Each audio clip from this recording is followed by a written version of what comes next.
Edgar Allan Poe. La muerte roja había devastado el país durante largo tiempo. Jamás una peste había sido tan fatal y tan espantosa.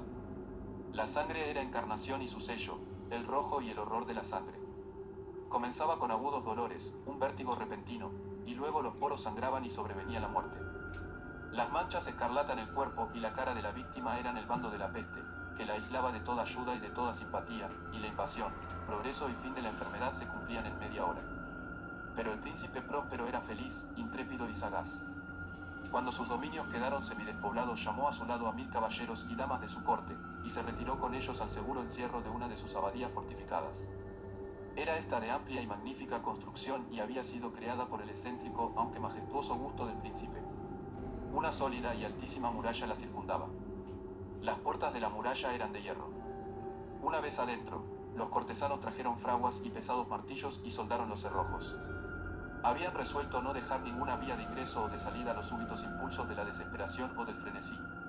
La abadía estaba ampliamente aprovisionada. Con precauciones semejantes, los cortesanos podían desafiar el contagio. Que el mundo exterior se las arreglara por su cuenta, entre tanto era una locura afligirse. El príncipe había reunido todo lo necesario para los placeres. Había bufones, improvisadores, bailarines y músicos, había hermosura y vino. Todo eso y la seguridad estaban del lado de adentro. Afuera estaba la muerte roja.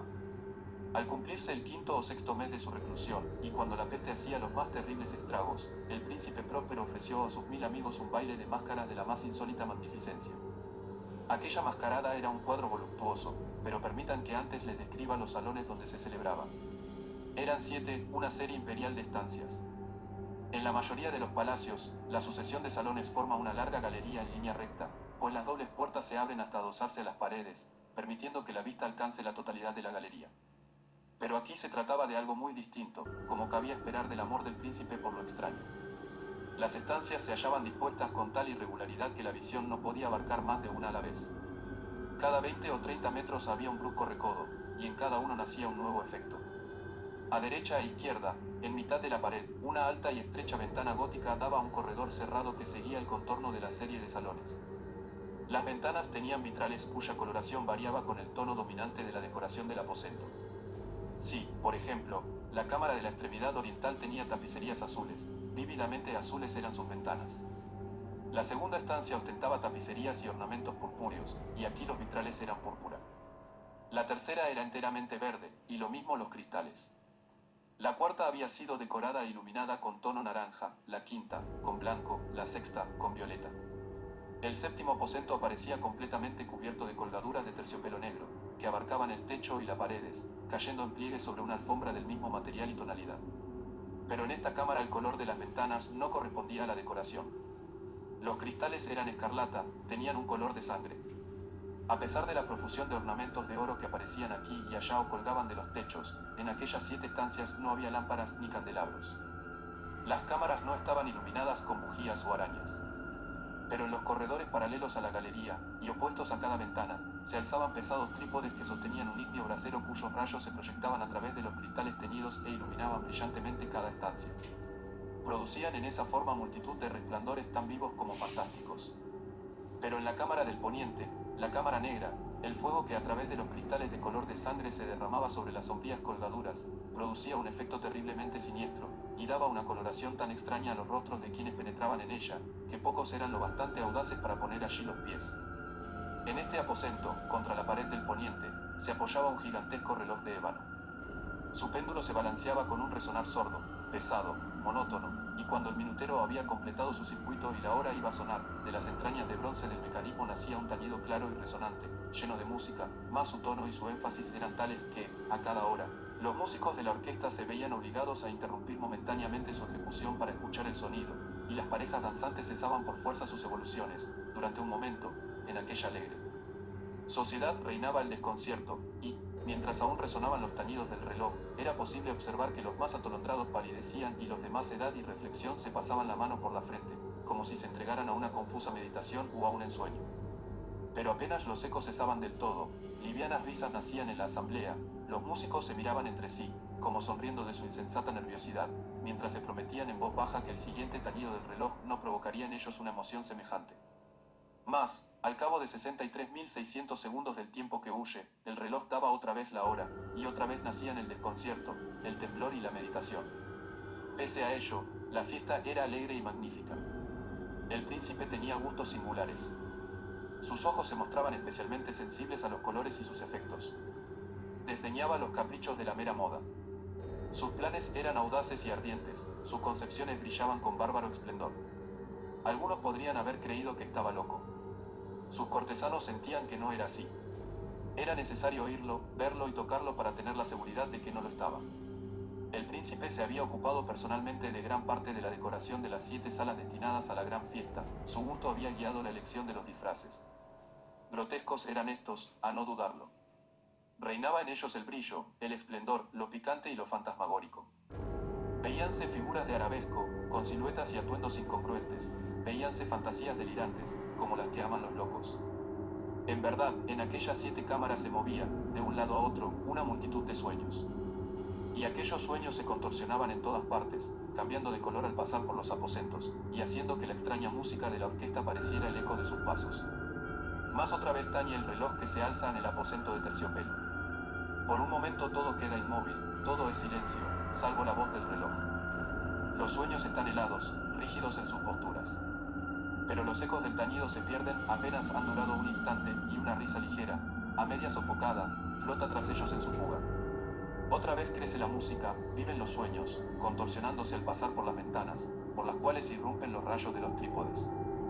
Más en la cámara que da al oeste ninguna máscara se aventura, pues la noche avanza y una luz más roja se filtra por los cristales de color de sangre. Aterradora es la tiniebla de las colgaduras negras, y, para aquel cuyo pie se posa en la sombría alfombra, brota del reloj de ébano un ahogado resonar mucho más solemne que los que alcanzan a oír las máscaras entregadas a la lejana alegría de las otras estancias. Congregábase densa multitud en estas últimas, donde afibradamente latía el corazón de la vida. Continuaba la fiesta en su torbellino hasta el momento en que comenzaron a oírse los tañidos del reloj anunciando la medianoche. Cayó entonces la música, como ya he dicho, y las evoluciones de los que bailaban se interrumpieron, y como antes, se produjo en todo una cesación angustiosa.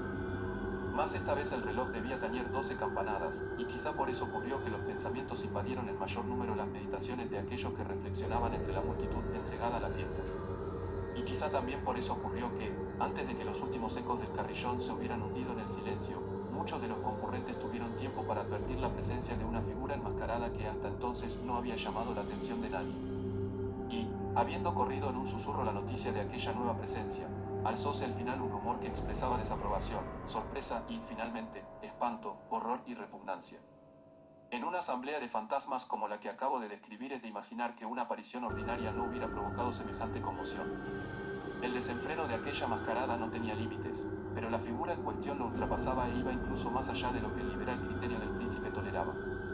En el corazón de los más temerarios hay cuerdas que no pueden tocarse sin emoción. Aún el más relajado de los seres, para quien la vida y la muerte son igualmente un juego, sabe que hay cosas con las cuales no se puede jugar. Los concurrentes parecían sentir en lo más hondo que el traje y la apariencia del desconocido no revelaban ni ingenio ni decoro. Su figura, alta y flaca, estaba envuelta de la cabeza a los pies en una mortaja. La máscara que ocultaba el rostro se parecía de tal manera al semblante de un cadáver ya rígido, que el escrutinio más detallado se habría visto en dificultades para descubrir el engaño. Cierto, aquella frenética concurrencia podía tolerar, si no aprobar, semejante disfraz. Pero el enmascarado se había atrevido a asumir las apariencias de la muerte roja. Su mortaja estaba salpicada de sangre, y su amplia frente, así como el rostro, aparecían manchados por el horror escarlata. Cuando los ojos del príncipe Próspero cayeron sobre la espectral imagen, que ahora, con un movimiento lento y solemne como para dar relieve a su papel, se paseaba entre los bailarines, conmocionóse en el primer momento con un estremecimiento de terror o de disgusto, pero inmediatamente su frente enrojeció de rabia. ¿Quién se atreve?, preguntó, con voz ronca, a los cortesanos que lo rodeaban. ¿Quién se atreve a insultarnos con esta burla blasfematoria? Apodérense de él y desenmascárenlo, para que sepamos a quién vamos a ahorcar al alba en las almenas. Al pronunciar estas palabras, el príncipe Próspero se hallaba en el aposento del este, el aposento azul. Sus acentos resonaron alta y claramente en las 7 estancias, pues el príncipe era hombre temerario y robusto, y la música acababa de cesar a una señal de su mano. Con un grupo de pálidos cortesanos a su lado hallábase el príncipe en el aposento azul. Apenas hubo hablado, los presentes hicieron un movimiento en dirección al intruso, quien, en ese instante, se hallaba a su alcance y se acercaba al príncipe con paso sereno y cuidadoso. Más la indecible aprensión que la insana apariencia del enmascarado había producido en los cortesanos impidió que nadie alzara la mano para detenerlo, y así, sin impedimentos, pasó este a un metro del príncipe, y, mientras la vasta concurrencia retrocedía en un solo impulso hasta pegarse a las paredes, siguió andando ininterrumpidamente pero con el mismo y solemne paso que desde el principio lo había distinguido. Y de la cámara azul pasó la púrpura, de la púrpura a la verde, de la verde a la naranjada, desde esta a la blanca y de allí, a la violeta antes de que nadie se hubiera decidido a detenerlo. Mas entonces el príncipe Próspero, enloquecido por la ira y la vergüenza de su momentánea cobardía, se lanzó a la carrera a través de los 6 aposentos, sin que nadie lo siguiera por el mortal terror que a todos paralizaba. Puñal en mano, acercóse impetuosamente hasta llegar a 3 o 4 pasos de la figura, que seguía alejándose, cuando ésta, al alcanzar el extremo del aposento de terciopelo, se volvió de golpe y enfrentó a su perseguidor. Oyóse un agudo grito, mientras el puñal caía resplandeciente sobre la negra alfombra, y el príncipe Próspero se desplomaba muerto. Poseídos por el terrible coraje de la desesperación, numerosas máscaras se lanzaron al aposento negro, pero, al apoderarse del desconocido, cuya alta figura permanecía erecta e inmóvil a la sombra del reloj de ébano, retrocedieron con inexpresable horror al descubrir que el sudario y la máscara cadavérica que con tanta rudeza habían aferrado no contenían ninguna figura tangible. Y entonces reconocieron la presencia de la muerte roja. Había venido como un ladrón en la noche. Y uno por uno cayeron los convidados en las salas de orgía manchadas de sangre y cada uno murió en la desesperada actitud de su caída. Y la vida del reloj de ébano se apagó con la del último de aquellos alegres seres. Y las llamas de los trípodes expiraron. Y las tinieblas, y la corrupción, y la muerte roja lo dominaron todo.